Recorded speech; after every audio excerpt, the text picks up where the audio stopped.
iyo guud ahaan shaqada ay haystay isbeddel ka muuqda muddadii hoggaanku hayay guddoomiyaha hay'adda aad iyo aad looga madan iyo guud ahaan wasaaradda howlaha guud dadaalkooda qorshahan sida la sheegay wuxuu waafaqsan yahay qorshaha guud ee dowladda shanta sano ah mar walbana waxaa baysino ah qorshaha shanta sano ee dowladda puntland iyo qorshayaasha kale oo baarlmanka la ah hadday ahaan lahayd qorshaha horumarinta puntland iyo visionka fog 2040 vision oo isagana gacanta lagu hayo la daafuray dhammaan waxaynu nahay dowladda ay u leeyihiin qorshayaashii iyo aragtiyadii dunaa marka sida uu sii labaca sheegaan mar walba waxay hagayaa isaga weeye maadaama dalka federaal yahay waxa uu ku xirmaya koobaad waxa weeyaan waa qorshaha dowladda puntland kadib baa waxa weeyaan kan guud waddanka iyo africa iyo gudbahayaan marka waa garaafkaas in dib loo eego xoolaa waa ku talin lahaa sidoo kale wadooyinka shaqooyin badan baa laga qabtay marka hore waxaa laga caawin jiray shilalku waxay la yimaadaan wadooyinka uruursan iyo baarkii hadda oo wadooyinka la dhisay oo shaqa badan ka socotana waxaa moodaa dhinaca kale in shilalku badanayaan xawaarigii iyo daruuradii iyo khibradaha jiro marka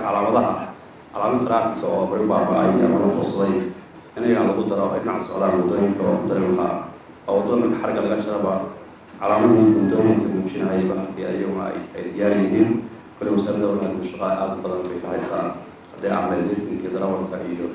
rugi ganaaxa iyo dhammaan shuruucdii lagu xakameyn lahaa shilalka soo baranaya la xariira baalkii guud ahaan aad baan ogaadinaya barnaamijkan puntland maanta waxay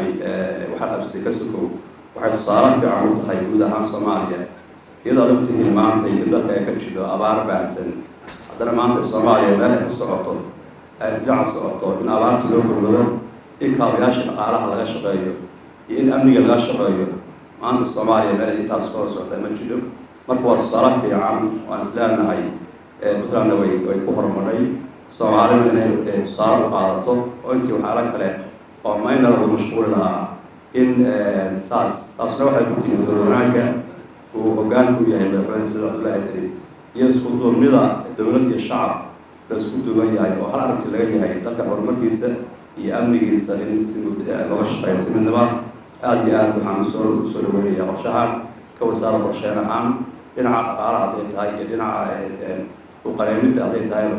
waxaan ka qaadanaa qaybta aan ku leenahay aad iyo aad u baahsan